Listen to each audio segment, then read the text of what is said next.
Welcome everyone to the Pico Electrodynamics, our Pico-Seminar series. So this is a part of our new effort here at Purdue on the Pico Electrodynamics. Welcome everyone to theory the network. Pico Electrodynamics, And, our Pico-Seminar series. So this is a part of our Pico Electrodynamics theory network, where we are trying to bring in the researchers across diverse phenomena, including stemming from the microscopic Pico electrodynamics fields deep inside the matter, stemming from the macroscopic phenomena. So this aim of this network is to bridge in the active collaboration across the topological electronic band theory, quantum materials, quantum optics, and density functional theory, and the computational electromagnetics. So this aim of the series is to bridge in the gap and build the active collaboration. And this seminar series will be streamed live on YouTube in our Pico Electrodynamics theory network channel. And the audience can ask the questions through the chat window over here. We have our first speaker as the John E. Sipe from University of Toronto. And now I would give the podium to Professor Jacob to introduce the speaker. Great. Thank you so much, Satwik. Just to confirm, can you hear me well, Satwik? Yes, we can. Yeah. Excellent. All right. So welcome, everyone. We are very happy to have you here. As Satwik mentioned, we are very eager to kind of kickstart this Pico Electrodynamics theory network. One of the goals, as Satwik mentioned, is to really bring a lot of the theory community from very different fields like quantum optics, condensed matter physics, many body physics, cold atoms, come together to kind of ask some questions very close to the type of question that John is going to kind of help us understand today about microscopic polarization and magnetization in a postmodern theory. So I think that John requires absolutely no introduction to anybody who knows even a little bit about theoretical quantum optics, but I'm just going to tell you a little bit. So Professor John Sipe is at the Department of Physics at University of Toronto. He is the fellow of the American Physical Society, also the fellow of OSA, which is now known as Optica. He has made many pioneering contributions to the fundamental theory of quantum optics. And beyond that, he is also a active technical advisor to Xanadu, which is a quantum computing, photonics quantum computing based company in Canada. So we are very happy to have him here, and we are looking forward to the talk. We are definitely going to have a discussion after the talk, and for those of you who are interested, for future talks, you can contact Satwik Bharadwaj on our website, and we also hope to have this talk on YouTube for all our theory partners along the way.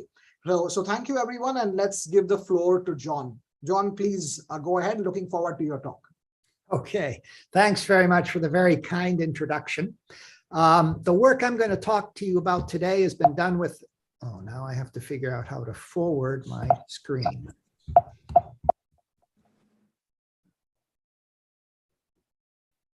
Guess I do it that way. Okay. The work has been done in collaboration with a number of former and current graduate students and postdoctoral fellows, and it's been funded by our funding agency up here in Canada. These are Canadian dollars, by the way, for those of you who might not have seen these before. I'm going to have to go through a fair amount of stuff here, because to make what I'm talking about intelligible, I have to talk a little bit about a lot of the earlier literature.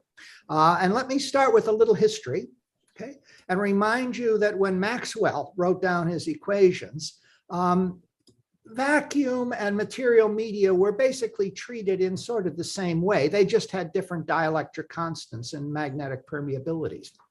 And it was really the work of Lorentz who linked up electrical properties with dipole moments per unit volume and magnetic properties with magnetic dipole moments per unit volume, where he introduced expressions for bound charges and bound current densities. And these in general would be added to any free current densities and free charges that you might have, for example, in a metal. And then Lorentz showed that if you started with the Maxwell equations in vacuum and added in the expressions that he wrote down for the bound and free charge and current densities, you could produce the Maxwell equations that Maxwell had written down. So this is, in some sense, the start of the start of particle physics, because it linked macroscopic expressions to our first microscopic picture of what was going on. It's this kind of work has been extended. In addition to the electric and magnetic dipole moments, one sometimes has to introduce higher order moments, electric quadrupoles, magnetic quadrupoles, and so on. And this kind of approach has been used to treat the optical and more generally electromagnetic properties of molecular fluids and also crystals, in what's sometimes called the molecular crystal limit, when you assume that there's a set of electrons associated with one molecule in the crystal, and you don't have to worry about the possibility that the electrons could move sort of from molecule to molecule. And that's not a bad approximation for some systems, but if you look at even standard semiconductors like gallium arsenide, you see that's a little bit problematic. Because our modern picture for gallium arsenide is we have some filled valence bands and some empty conduction bands when we start. And the electrons in the filled valence bands are associated with block functions, products of plane waves times these little u's, which are periodic functions throughout the unit cell. But these block states exist everywhere in the crystal. And so you can say, well, if I apply an electromagnetic field, how do I make a connection with Lorentz's picture? How do I talk about a separation of a charge from a nucleus the way Lorentz did? I mean, after all, each one of these block functions goes over many, many unit cells. It's also problematic even before you think about applying an electromagnetic field. If you just think about a crystal like gallium arsenide here, where there are some positive ions and negative ions, how do you talk about the polarization in the ground state? I mean, after all, if you draw your unit cells in this way, you'll get a polarization like that. But if you draw your unit cells this way, you'd get a different polarization for exactly the same crystal. So these kinds of issues led into what is now called the modern theory of polarization. And two of the people associated with this are Rafael Resta and David Vanderbilt, who did a lot of the fundamental work. And there's a wonderful book by David Vanderbilt that explains a lot of this, what's sometimes called the modern theory perspective. And let me just remind you, or if you haven't heard about it before, tell you what it is. Resta and Vanderbilt are electronic structure people, so they think about putting a system on a computer, calculating the electronic structure. So they can imagine taking, for a given Hamiltonian, calculating the electronic structure. And then they could imagine changing some of the parameters of the problem, maybe the unit cell, for example. And as you change that slowly on your computer and recalculate everything, you will find that there's a current density. And what Resta and Vanderbilt said was, well, we're going to associate that current density with a change in polarization, much as Lorentz did. And with that kind of approach, if you now calculate very carefully what happens when you change a parameter like that and calculate the change in polarization, you find that you can write it, you can write the polarization, you can introduce a polarization and write it in this way. It involves a sum over all the filled bands, that's that n, an integral over the Brion zone of the diagonal part of what's called the Berry connection matrix. And this involves the integral over the unit cell of derivatives of those periodic functions that make up part of the block function. And so the approach here is, instead of Lorentz's approach, which went from the microscopic to the macroscopic, the modern theory people are sort of starting at the macroscopic level, right? Because they talked about, macroscopic current density and the polarization that you introduce in that way. But there's a sort of funny situation then that arises. We have this expression for a polarization due to Resta and Vanderbilt. But how does this connect with Lorentz's picture of a polarization, which presumably, at least in some situations, makes some sense as well? And to establish that connection, one has to talk about Wannier functions that were introduced by Gregory Wannier. And let me just remind you how it works in one dimension. If I have I have a lattice with a unit constant A, lattice constant A, and these Wannier functions are made up by integrals over the Brion zone of the block functions. And to see what's going on, you can substitute in that little expression we have for the block functions in terms of these periodic parts. And you can write the Wannier function in this way. Now notice that this is a little bit like an expression for the delta function. Not quite the same, because K only goes over the Brion zone, not from minus infinity to plus infinity. And of course, we've got these little UNKs in there, which are periodic over the unit cell. But still, in some situations, you find that if you do that integral, you get something that is reasonably well localized around that lattice site R. And if you made the same calculation for another R, well, it would be localized around a different lattice site R. So these are sort of like local functions that you can introduce. But there's a problem, because there's, of course, a phase indeterminacy in these little UNKs. You can multiply a block function by any phase, and it's still a good block function. And so if you choose the wrong phases for these little UNKs, well, you can get something that's not localized at all, that can go over many, many lattice sites. And this has been known for many, many years. And in fact, there's a question that came up, when can you build localized, really well localized Wannier functions, exponentially localized Wannier functions that drop off exponentially as you go far away from their lattice site? And this question was first answered for 1D crystals way back in 1959 by Walter Cohn. Okay. And he showed that in fact, it can be done. Okay. But now if we start to look at higher dimensions, things get complicated. Because I've got intersecting bands in general, and I can't associate a Wannier function with just one band, because if I have intersections and degeneracies, I don't know which of the states I would choose to associate with one band somehow. And that leads us into to consider not only the spectral properties of the bands, but their topological properties as well. And what one does, instead of constructing trying to construct a Wannier function for a single band, one might take a set of isolated bands, for example, like the valence bands in gallium arsenide. Okay, and one would construct a set of Wannier functions from a set of bands, and there'd be a unitary matrix that would relate the block functions associated with the different bands to these alphas, which are going to be the different Wannier functions.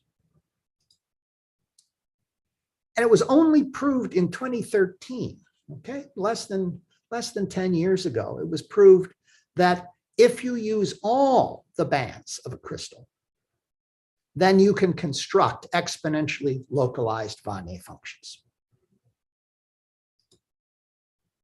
But if you have only a set of localized bands, like the conduction band, like the valence bands in gallium arsenide, and if you want to introduce localized Wannier functions just for those bands, you can only do it if something called the Chern invariant vanishes. And that's the quantity I've given down there. Okay, that involves, again, the derivatives of these periodic parts of the block function.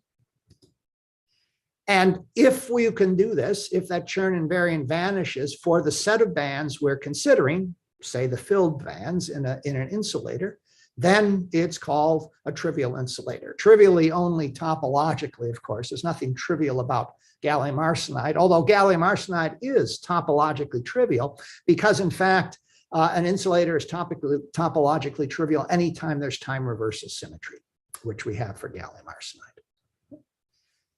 If it's not, if we have an insulator that's not topologically trivial, the Chern invariant does not vanish, then we have what's called a Chern insulator. Okay, well, let me talk about, first of all, topologically trivial insulators. Then one has Wannier functions that are well localized, say for the valence bands. One of them might look like this, one of them might look like that, okay? And they're orthogonal. If you look at different lattice sites or different alphas or A's here as well.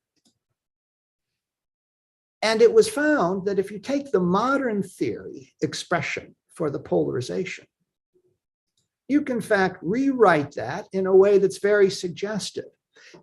Basically, it's the dipole moment of the filled Wannier functions associated with a lattice site. So here is a connection between the K-space work that Resta and Vanderbilt developed and a more simple picture of what you might think the polarization would be. I have filled Wannier functions. I just look at the dipole moment, those, and see how many I have per unit volume. There's an interesting tweak here, and that is there's what's called the quantum of ambiguity in the polarization expression in the modern theory expression for the polarization. This was realized early on, but after this connection with the Wannier functions was established, it was easy to see what's going on because I could refer a particular Wannier function not to the obvious lattice site, but I could refer it to a different lattice site if I wanted. I would get that by just adjusting the phases in the periodic part of the block functions. And that would, if you follow the math through, it leads to Wannier functions being associated with a different site than the one you might expect. So depending on how you choose your Wannier functions, which has to do with how you choose your little UNKs, okay, you will get different polarizations, but they'll all differ just by this quantum of ambiguity. Okay, that's polarization. What about magnetization?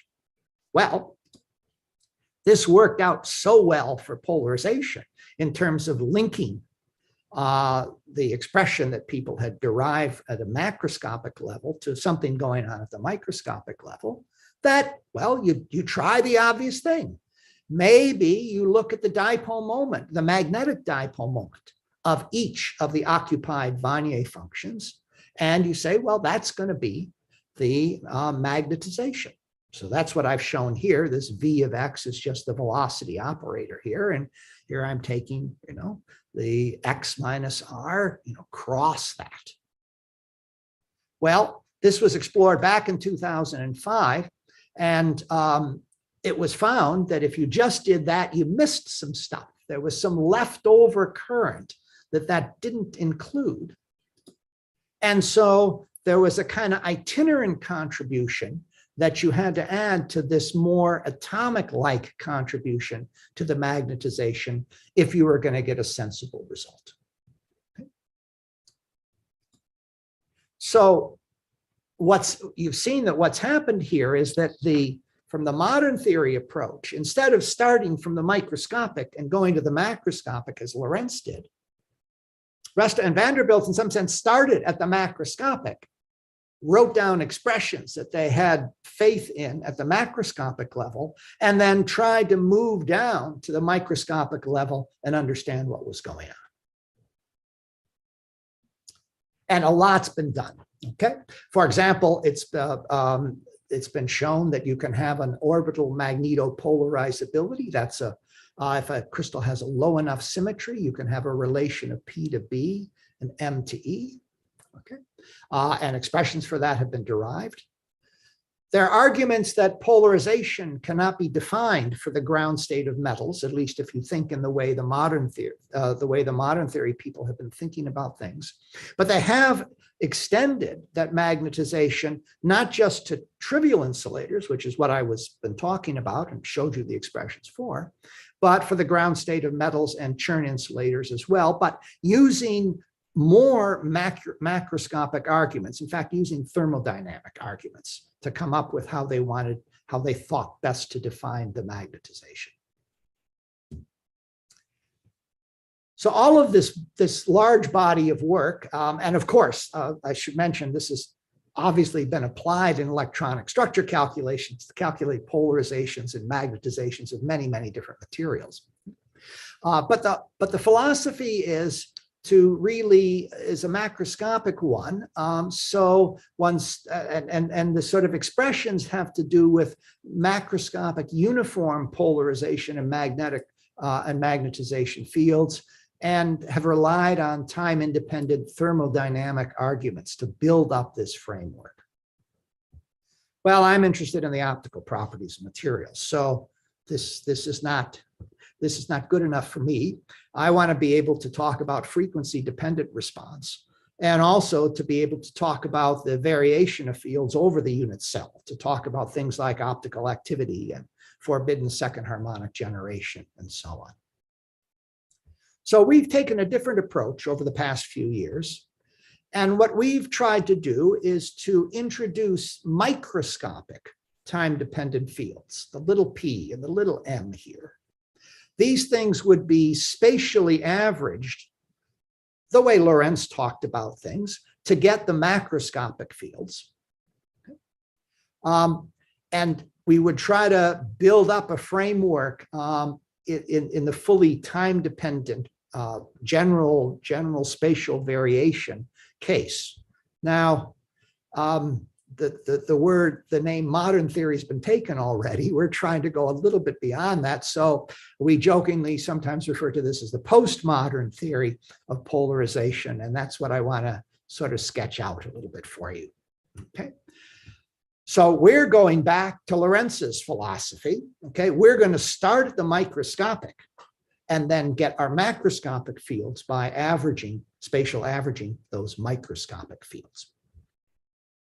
Okay, well, a few points. You could ask, why bother? Why do you want to bother to introduce these microscopic polarization and magnetization fields and so on? Why don't you just work with the microscopic charge and current densities themselves? And one reason as well, it's interesting just to see if it could be done, if you can introduce these polarization and magnetization fields. But it's also useful in that it leads to describing the interaction with light through the electric and magnetic fields rather than through the scalar potential and the vector potential. And that allows one to avoid certain technical properties that arise if you try to do your calculations of optical properties using the minimal coupling Hamiltonian. Also, once you have the macroscopic fields, it's easy to extract multipole expansions. So you can get some physics into what's going on in the response of matter to light. And as well, it turns out that the procedure we're doing allows us to take the isolated molecule limit of a crystal. So we can see what properties depend on the fact that electrons can in fact move from one lattice site to another lattice site, and what properties don't depend on that. Okay, but a starting point for this is how you would describe microscopic polarization and magnetization fields for just an atom. So I want to tell you a little bit about that. There's a huge body of literature on this that's been going on for many years. There's a number of good review books and articles on that. But let me just sketch it out for you. Suppose I have, and I'm going to do it within neglecting spin, non-interacting electrons from a classical electron for a classical electromagnetic field. You can do extensions beyond this, but let me just start with this. Okay, so here's an atom, my little sketch of an atom. Its nucleus is at some position R, and I want to talk about how you could define a microscopic polarization for that. The strategy is, or one strategy is, at every point Y, where there's some charge density, you construct a path, any kind of path you want, from R to that point Y. And at a given point X in between, you associate a little tangent vector to that path. And for any point X, you add up all the tangent vectors associated with all the paths to all the Y's, but that go through X. And that's one way to introduce the microscopic polarization. So this little function SI of X, Y, and R does that for you. And there's a more complicated little scenario that I won't go through for you that relates the microscopic magnetization to the microscopic current density. And if you use this strategy, using these quantities that we sometimes call relators, because they relate the microscopic polarization to the microscopic charge density and the microscopic magnetization to the microscopic current density. You can use any path you want. We usually use a straight line, and almost everybody in the business does. Okay. Then you find that you can write the microscopic charge and current densities in terms of those microscopic polarization and magnetization fields. And that follows, you check out the math, it follows simply from the conservation of charge. Okay, now suppose you want to describe the interaction of an atom with light using those microscopic polarization and magnetization fields. Well, you don't work with the usual wave function or the usual field operator. You multiply it by a kind of generalized Peierls phase, which is just an integral of the vector potential, okay, over that, using that same sort of relator I introduced before. The details aren't so important. What's interesting is the result. When you do that, you find the Hamilton, although you start with a minimal coupling Hamiltonian, you can come up with a Hamiltonian for the atom that involves the microscopic polarization interacting with the electric field, and a microscopic paramagnetization and a microscopic diamagnetization, both interacting with the magnetic field. And the first question you might have is, well, what happened to gauge invariance? Because the original minimal coupling Hamiltonian involved phi and A, and there's a huge range of phi's and A's that you can introduce that will describe the same electromagnetic field. What happened to that? Well, the gauge freedom of the electromagnetic field has basically been replaced by the path freedom, right, that you can use in defining your relators. Because you can use any path you want. We use a straight line, but there's a kind of path freedom. And that path freedom has replaced the gauge freedom in the minimal coupling Hamiltonian. And once you do this, then if you have electric and magnetic fields that are slowly varying over your atom, as is often the case, well, then you can find, then you can just treat the electric field as uniform over the atom. You'll have an integral over that microscopic polarization. And that turns out to be the electric dipole operator, and so on for the magnetic terms as well. Okay, so this is the way one uses these polarization and magnetization fields to, sort of in atomic physics or molecular physics. Well, now, of course, things are going to be more complicated in a lattice, of course, because things can move from one lattice site to another.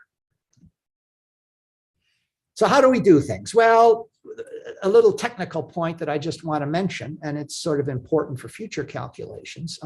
Instead of working with a wave function or the field operator, we work with green function quantities because they're easier to make short correlation length approximations in a crystal with. And when we start to do expansions and so on, that's a useful feature to have. It also means that although in the simple calculations I'm going to be telling you about today, we neglect electron-electron interaction, electron-phonon interactions, and so on, the green function strategy gives you a good way to move on to those more complicated models. So here we go. Let's start with a field operator. We can now expand things into a set of Wannier functions. Okay, let me talk first again about topologically trivial materials. The thing is that what comes out when you start to work with the equations is you want the Wannier, you don't want exactly the Wannier functions, but you want the Wannier functions multiplied by that kind of generalized Peierls phase from point R to some field point X. And the problem is these are no longer orthogonal now for different R's. And well, for basis functions and so on, one wants to have things that are orthogonal. But luckily, the chemists have found out, have showed us how to adjust those Wannier functions so you can make them orthogonal. And that's the strategy we use here. Okay. And then what we do, and here I'll just give you a sketch, of course, is we take the microscopic charge and current densities that we have, and we associate parts of those with different lattice sites. We break up the charge and current density expressions into parts associated with the different lattice sites. And for each one of those lattice sites, we can introduce a microscopic polarization and a microscopic magnetization. Here I've called it M bar for a reason you'll see in a minute, just the way we would if it were an atom. But the problem is, in a crystal, I don't have charge conservation site by site. In principle, I could imagine moving all the electrons to one side of the crystal. So one has to introduce a free charge density as well that's associated with the total charge that associated with the charge density at a given site. And we also introduce a link current density that describes the motion of net charge from one site to the other. We're not done yet. We have to add a new contribution, which I call M tilde, to each site magnetization. I'll talk a bit more about that in a minute. But when we do all this, which took us some time to figure out how to do, I'm afraid, but I confess, but when you do all this, you find that your microscopic charge and current densities can indeed be written as one would like to write them in terms of microscopic polarization and magnetization fields, as well as free charge and current densities. And these free charge and current densities vanish for a trivial insulator if I do linear response. That's what we would expect if we have a model for a trivial insulator in linear response. And furthermore, if I look at that magnetization, those two pieces, the M bar and the M tilde, well, if I go to the ground state and take the integrals of these things divided by the volume of the unit cell, well, the integral of that M bar gives me the atomic magnetization of the modern theory. And the integral of that M tilde gives me the itinerant magnetization of the modern theory. So you see, if I look at a ground state property, we're starting to sort of recover from our postmodern approach, the limiting, the limit that the modern theory deals with. But more generally, we have what can be understood as a generalized lattice gauge theory. We have arbitrary variation of vector and scalar potentials between these sites. We have hopping matrix elements between them that in principle connect each site to every other site, but in practice, it'll be nearest neighbor or next nearest neighbor. The matrix elements, it turns out, are time dependent, but gauge independent. So they involve the dynamics at each site as well as between the sites. And that's what allows us to come up with the microscopic polarization and microscopic magnetization expressions. Okay, so I've done a sketch which is way too fast, of course, but I hope you get at least the spirit of what we're trying to do. Let me tell you what's been done so far.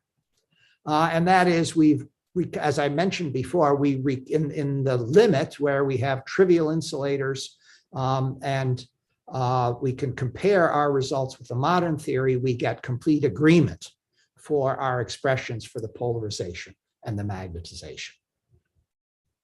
And in the long wavelength limit, if you're worried about electric fields, that vary very slowly over the unit cell, we get the usual expression that you would write down from optical response.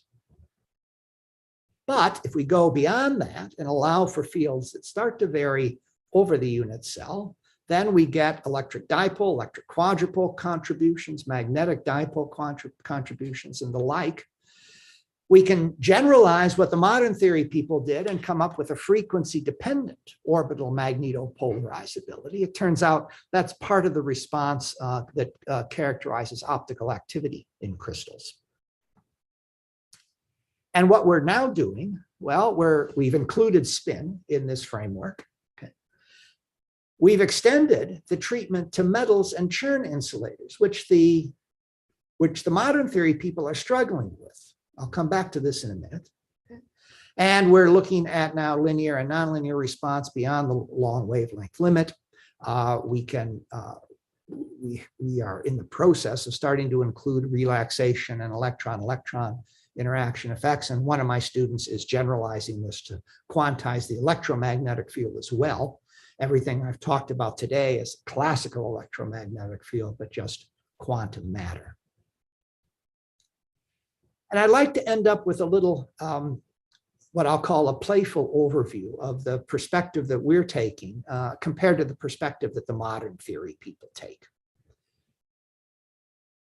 So in the modern theory, the claim is that for metals, you cannot define a polarization, that it doesn't make sense to do that in the ground state. And that for metals and churn insulators, you can define magnetization by using thermodynamic arguments to extend what was done for trivial insulators. Well, we can always find exponentially localized Wannier functions if we choose a large enough number of bands. Some of them may be filled, some of them may be empty. And so polarization and magnetization for us can always be defined, as well as free charge and current densities. It turns out, though, that the definition of those microscopic quantities will depend on the choice of the Wannier functions. There's an ambiguity in that. Even if you choose to make them all exponentially localized, there's still an ambiguity in how you're going to choose your Wannier functions. And of course, that's true even in the modern theory of polarization. There is that quantum of ambiguity associated with the polarization. And this gets me into a little, comparison of modernist and postmodernist ways of thinking about things. And here, let me just remind you that in literary criticism and in sociology, there's a definite meaning to postmodernism, okay? And whereas, as this is a quote here, whereas modernist cultural responses cling to ideas of unity, postmodernism accepts plurality in ways of being and knowing. So, whereas in the modern theory of polarization, the goal was to identify correct expressions for P and M. And the idea was to rely on arguments from macroscopic physics to get to certainty. Our approach here is to say, well, the modernist approach is futile. Okay, seek instead to identify interesting and useful expressions for P and M based on our best microscopic descriptions.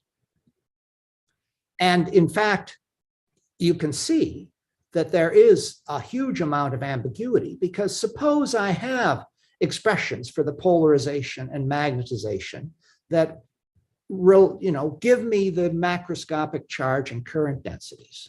Well, I can introduce new polarizations, new magnetizations, new free charge and current densities for any vector field little a, vector field C, and scalar field B.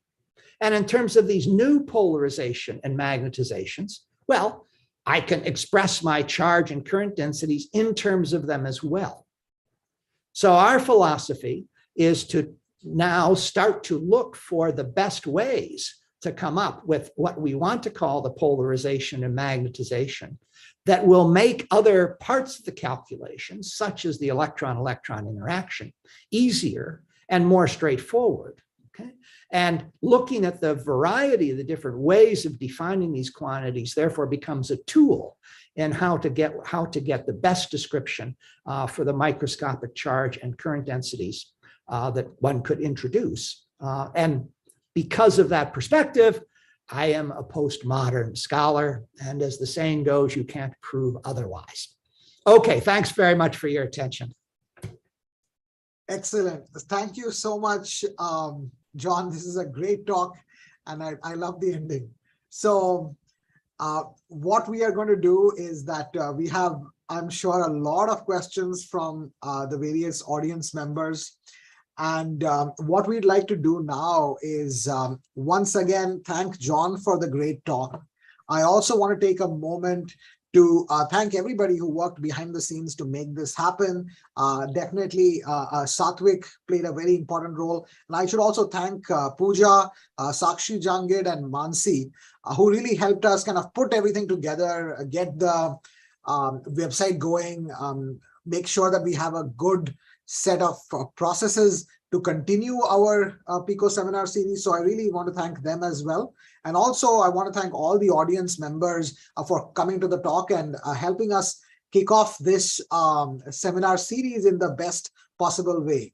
So thank you, everyone. And we will continue our discussion. So Satvik, you can go ahead and maybe pause our streaming so we can go to the second kind of session of our